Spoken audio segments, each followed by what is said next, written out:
Ini adalah suatu sistem deteksi dini terhadap kondisi kegawat daruratan pasien. Kadang kan karena banyaknya pasien, pas awal sih kita muter langsing, belum over kita masih muter. Seperti itu. Kemudian apakah dengan skor pasien yang mungkin skornya relatif tinggi, apakah perlu di nggak satu shift sekali nih, misalnya per 4 jam kita datangin lagi, kita cek lagi kondisinya, atau jam harus kita pantengin si pasien ini gitu. Nah nanti dari situ kita juga bisa menentukan intervensi apa yang perlu dilakukan. Kasih 7, skornya sudah 7 atau lebih dari 7, itu harus dilaporkan ke DPJP.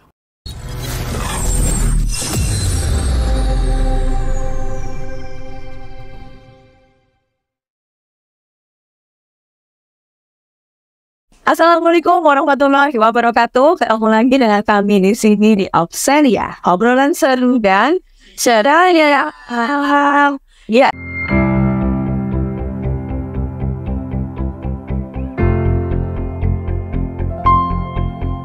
Sahabat ceria semua, pada kesempatan kali ini kita kedatangan tamu spesial, sahabat kita dari ruangan ICU, Ibu Yuniar jabatan TS11. Apa kabar Pak Yun? Alhamdulillah. Ya, adalah kepala ruang ICU. Oh iya, kepala ruang ICU sudah Jepara ya. Bisa ditebakkan ini pembicaranya nggak akan jauh-jauh dari tema tentang ICU ya. Kita tahu Ibu Nino ICU kan image-nya kegawat daruratan. Ya, kegawat daruratan. Kemudian kondisi yang terminal ya, seperti itu. Nah, untuk itu untuk podcast kali ini kita akan mengangkat tema tentang early warning system. Ya, tentang penerapan early warning system untuk menurunkan terjadinya kejadian kode flu di ruang rawat inap. Nah, ya ini tuntas ya Mbak? Ya, betul. Ini ada istilah EWS dan kode flu. Kira-kira ini langsung masuk ke tema ya. Ini kira-kira ini apa hubungannya antara EWS dan kode flu? Wajan itu Mbak, ya, Andreas. Kita cari hubungannya, ya harus tahu tuh apa yang EWS, ya dulu ya ya untuk EWS atau early warning system scoring ya, biasanya di belakangnya ada scoring. Nah ini adalah suatu sistem deteksi dini terhadap kondisi kegawat daruratan pasien. Nah untuk EWS ini biasanya dilaksanakannya di Bangsal. Ya, jadi jadi mau di ICU, tapi cuma di Bangsal ya. Iya, saya menerima pasien dari Bangsal. Nah, sebelum masuk ke ICU, pasien ini kita scoring EWS dulu. Di Bangsal. Kode flu itu apa ya? Kalau kode flu itu sendiri adalah suatu kode di mana akan diaktifasi ketika terjadi kondisi henti jantung atau kondisi henti nafas di Bangsal. Oke. Kalau di ICU nggak ada kode flu itu. Jadi kalau tadi ditanya hubungannya EWS sama kode flu apa, EWS itu kita menilai kondisi klinis pasiennya pada saat sebelum terjadi henti jantung. Kayak gitu, kita nilai secara berkala, kita awasi, kita monitoring. Nah kemudian dari EWS ini gunanya ini untuk mencegah jangan sampai pasien itu henti jantung di Bangsal. Jadi harapannya belum sampai ke henti jantung, pasiennya sudah diamankan dulu ya, sehari dulu. Kalau butuh ICU sudah dikirim ke ICU sehingga tidak sampai terjadi henti jantung, sehingga otomatis produk itu tidak perlu diaktifkan.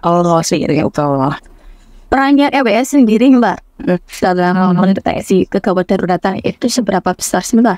Peran EWS itu penting sekali ya untuk pasien-pasien di Bangsal, dimana kita tahu kan kalau pasien di Bangsal itu kan pasiennya banyak, dalam satu Bangsal itu pasiennya banyak, perawat yang pengaruh sedikit dong ya di Bangsal, dan tidak kayak di tempat saya pasiennya lebih ya perbandingannya perawatnya lebih banyak. Kalau di Bangsal kan enggak. Jadi peran EWS ini ketika pasien langsung Bangsal ya, pertama ke Bangsal langsung kita EWS kita scoring mulai dari pernapasannya kayak gitu, tanda-tanda vitalnya kayak gitu, kita observasi, kita nilai. Nah kemudian dari penilaian itu kan kita dapat skor totalnya tuh, kita dapat skor totalnya. Nah dari skor total ini kita bisa lakukan intervensi apa sih yang diperlukan oleh pasien ini. Apakah kita perlu eskalasi monitoring yang mungkin kadang kan karena banyaknya pasien, pas awal sih kita muter langsing, belum over kita masih muter seperti itu. Kemudian apakah dengan skor pasien yang mungkin skornya relatif tinggi, apakah perlu di nggak satu shift sekali nih, misalnya per 4 jam kita datangin lagi, kita cek lagi kondisinya, atau jam harus kita pantengin si pasien ini kayak gitu. Nah nanti dari situ kita juga bisa menentukan intervensi apa yang perlu dilakukan. Masing-masing pasien berarti beda-beda ya. Setiap pasien itu pasti kan kondisinya beda. Nah, sekarang tadi kan disebutkan scoring. Nah, parameternya yang menentukan scoring itu apa aja, Mbak? Nah itu scoringnya itu ada 7, banyak ya, lumayan dan ada 7. Sebenarnya ini juga makanan sehari-hari perawat sih, sebenarnya perawat Ya, tadi lah hari mau gitu. ya tempat kan kayak skor matematika atau apa yang jauh ya bukan sini ya, betul dia kebiasaan betul. Sebenarnya kita setiap hari sudah melakukannya, kayak respirasi rate atau frekuensi rate apa kan itu kita bisa lihat ya. Cuma lihat pasiennya dia napas berapa kali, dia perkembangan dadanya kita bisa sih yang lainnya betul. Kemudian dari respirasi, denyut jantung, kemudian tekanan darah sebenarnya itu, kemudian saturasi oksigennya juga kita pantau. Kemudian pasien ini pakai oksigen tambahan atau enggak, kan ada kalau di Tangsel kan ini enggak semua pasien pakai oksigen, ada yang enggak pakai kayak gitu. Terus kesadarannya juga kita skor, kemudian suhunya juga kita skor. Saya sudah 7 tahun ya, kayaknya 7 ya pasien. Gitu ternyata itu. Saya tanya gitu, kayak harus dihafal ya Dian. Ini mungkin bukan dihafal ya, tapi ibaratnya sesuatu yang sudah mendarah daging. Tanpa tiap hari kita lakukan kan otomatis kayak otomatis gitu kan ya. Dari parameter itu hasilnya seperti apa untuk memutuskan dia perlu tingkat lanjut apa itu? Itu nanti akan ada total skornya ya. Jadi ada total skornya kan, jadi masing-masing parameter itu tadi sudah skor. Misalnya dalam form EWS itu ada ketika pasien itu pakai oksigen tambahan itu nanti skornya otomatis akan tinggi ya kan. Kalau pasien pakai oksigen tambahan berarti kan dia dari masuknya dia susah, iya, nah, itu pasti skornya lebih tinggi. Atau pasien-pasien dengan kesadaran yang turun, dia kan kalau kayak kita gini kan sadar penuh ya, dia sudah saraf gitu ya, sebenarnya itu pasien saraf ya, itu baik ya. Pasien-pasien yang kesadarannya kurang gitu ya, itu otomatis juga langsung skornya 3. Nah, dan kalau pasien-pasien seperti ini otomatis monitoringnya harus lebih ketat. Jadi nggak mungkin nih kita awal shift datang, kemudian mungkin katakanlah jam 12 ada obat, kita cuma ngasihin obat, kemudian akhir shift kita handover kayak gitu, mungkin itu tidak cukup ya. Mungkin apakah nanti setiap jam harus kita pantengin pasiennya, harus kita lihat lagi, oh pasiennya ternyata ada penurunan, oh ternyata pasiennya stabil kayak gitu. Ada nggak ketentuannya nih? Yang skor sekian, pemantauannya sekian menit sekali, sekian jam sekali gitu. Ada bu, ada. Oke. Saya boleh nggak nyontek ya? Nyontek boleh ya? Wah ya, sih. Berarti memang sebetulnya tinggal melaksanakan saja ya yang di lapangan ya. Sudah betul-betul terbiasa dengan tindakan-tindakan langkah-langkah tadi. Terus tinggal terbiasakan tergantung pada skor yang didapat. Iya betul sekali. Itu di sini kita ada skornya dari 0 sampai dengan 7 ya. 0 sampai 7. Jadi kalau skor 0 itu berarti kondisi pasiennya nih stabil, ya aman. Jadi mungkin kalau kita datengin sesif sekali atau 6 jam sekali kayak itu masih it's okay lah ya. Walaupun sebenarnya sih lebih disarankan ya lebih sering kalau misalnya pas lewat kayak gitu sambil kita cek kan kayak gitu nggak perlu. Mungkin kalau tensi kayak gitu sih kita harus pasang alarm. Tapi kan kalau kayak pernapasan kayak gitu kan bisa sambil lihat, sambil bagi obat dan ya betul kayak gitu. Terus nanti kalau skornya dia ringan atau 1 sampai 4 kayak gitu, nanti ini sudah harus dilaporkan ke perawat jaganya atau kepala perawat jaga. Nanti kalau selesai pagi itu kan ada mansil ya, jadi laporin ke Katin. Nah, nanti dari Katin itu yang menilai ulang apakah benar nih scoring dari perawat pelaksana tadi. Terus ternyata benar, berarti nanti diawasi lagi kayak atau misalnya kayak tadi yang penurunan kesadaran itu kan dia nilainya langsung 3. Nah, kalau EWS dengan skor 3 cuman kesadarannya bisa turun di sini ya. Itu otomatis setiap jam harus sudah dipantau. Iya, jadi kita udah gak boleh nih cuma data pasien over kayak gitu, atau 4 jam lagi dilihat personalis saya 6 jam kayak gitu. Aku dia tiba-tiba langsung tiba-tiba lewat ada mana. Nah terus kalau skornya udah 7 skornya sudah 7 atau lebih dari 7, itu harus dilaporkan ke DPJP, ke dokter tanggung jawab utamanya ya kan. Atau misalnya kalau hasilnya ada dokter bangsal ya, boleh melalui dokter bangsal, kemudian nanti DPJP terinfo apakah nanti perlu dipertimbangkan pasien ini ditransfer ke ICU atau tidak. Kalaupun misalnya ternyata belum ada advice untuk ke ICU, otomatis perawat harus monitoring per 15 menit. Iya.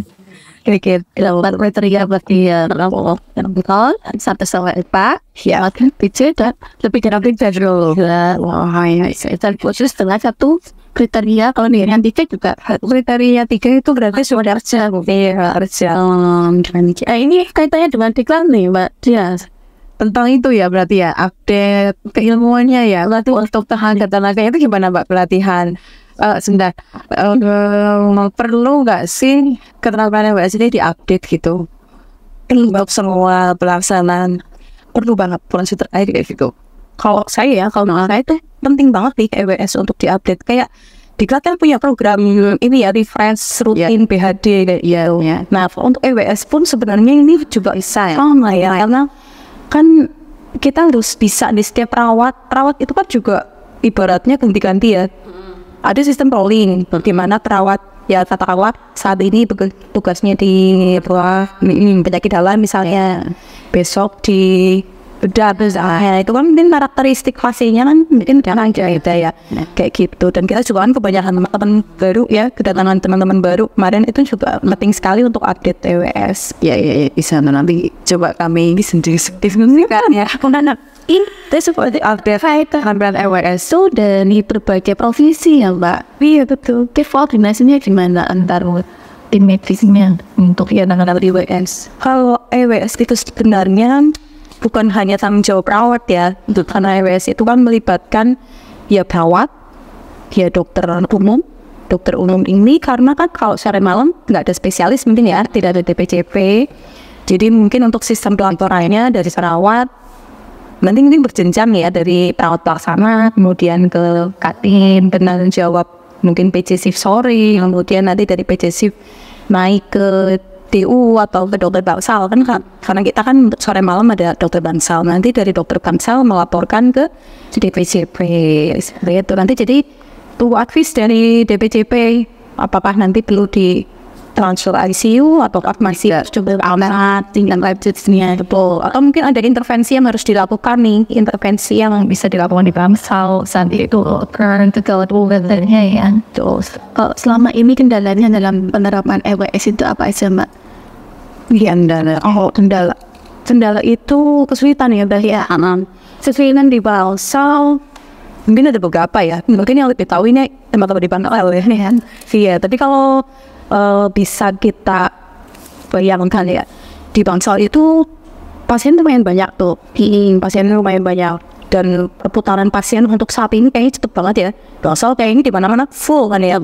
Iya, bahkan di GD juga kan sering ya antri, pasien baru datang terus nanti datang lagi dari GD sini pulang datang dan kayak gitu.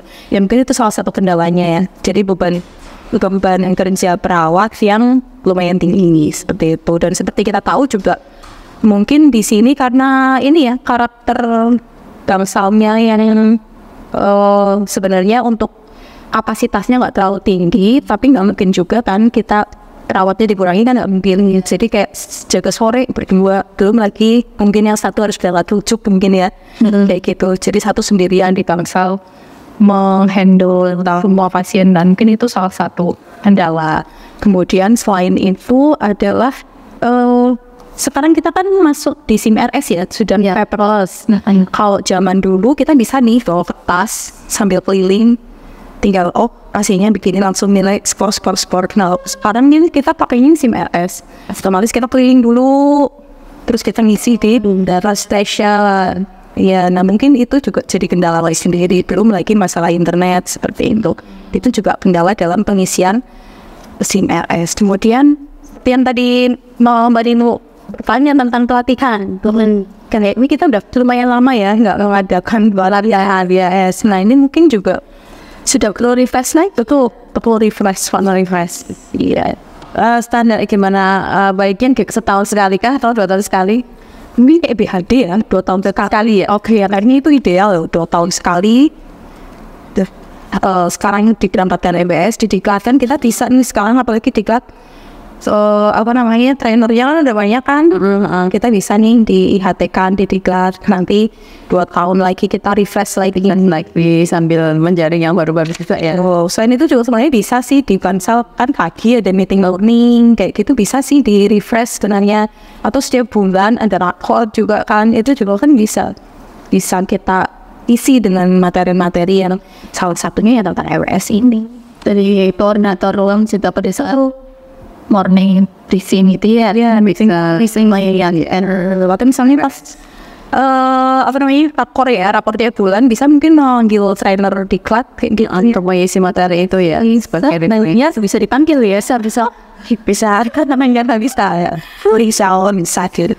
Sama kayak kepatuhan sendiri itu di mana Mbak? Mesti kan selain tadi yang disebutkan Mbak Yumia sebab kerja ya itu. Nah, untuk motivasi teman-teman kepatuhan itu gimana Mbak Zating? Nah, untuk motivasi kepatuhan ini penting sekali dari pimpinannya ya. Kalau untuk di Bansal dari kepala ruang ya, kepala ruang yang nantinya akan ngasih motivasi ke teman-teman kayak gitu.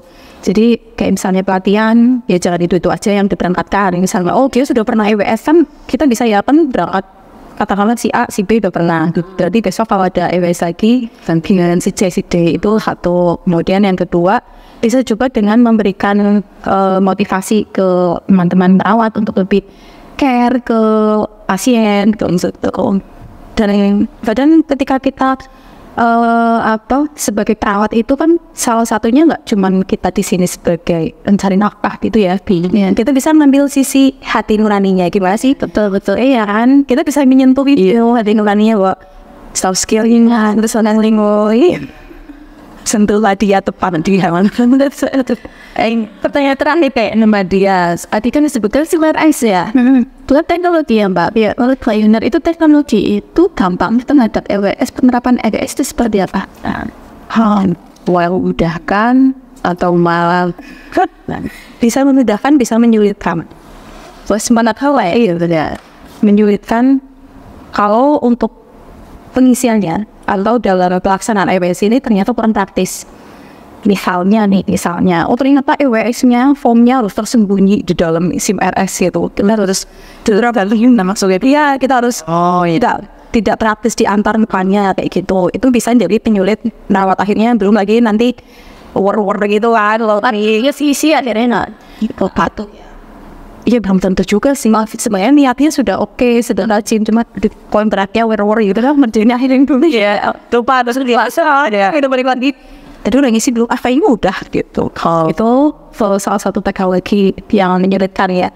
Kemudian yang memudahkan mungkin ke depan perlu kita cari ini nih, inovasi baru yang terkait dengan gimana sih caranya biar perawat ini dalam pengisian EWS itu lebih gampang. Misalnya sambil jalan pakai HP langsung masuk ya besar. Mungkin ada perlu aplikasi, dan aplikasi ini mungkin nanti aman terhubung ke SIM-RS, jadi kita nggak 2 kali. Betul. Paling kita udah begitu kita jalan ke pasien, kalau sudah kita scoring semuanya, ternyata begitu sampai di SIM-RS harus isinya main beban kan kayak gitu. Jadi gimana caranya kita buat satu aplikasi yang terhubung dari HP, kita cukup ngisi 1 kali ya, SIM-RS-nya sudah isi untuk form EWS sudah terisi, sudah nge-link ke CPPT, jadi nanti muncul informasi dia. Setelah itu kan gitu. Atau mungkin kayak misalnya tensi digital yang sudah dihubungkan, otomatis kok ini tensinya keluar 200 so tapi kan ya kan itu tugasnya Innovat Kalkandal mesti dia juara nih dari ini ya. Oke, sahabat ceria sekalian, cukup sekian pembahasan kita hari ini. Sebagai penutup akan saya bacakan pantun ya. Buah nanas, buah ceri, cacat dikasih gula, manis rasanya. Cukup sekian acara Opseria episode kali ini. Bertemu lagi di Opseria episode selanjutnya. Wassalamualaikum warahmatullahi wabarakatuh.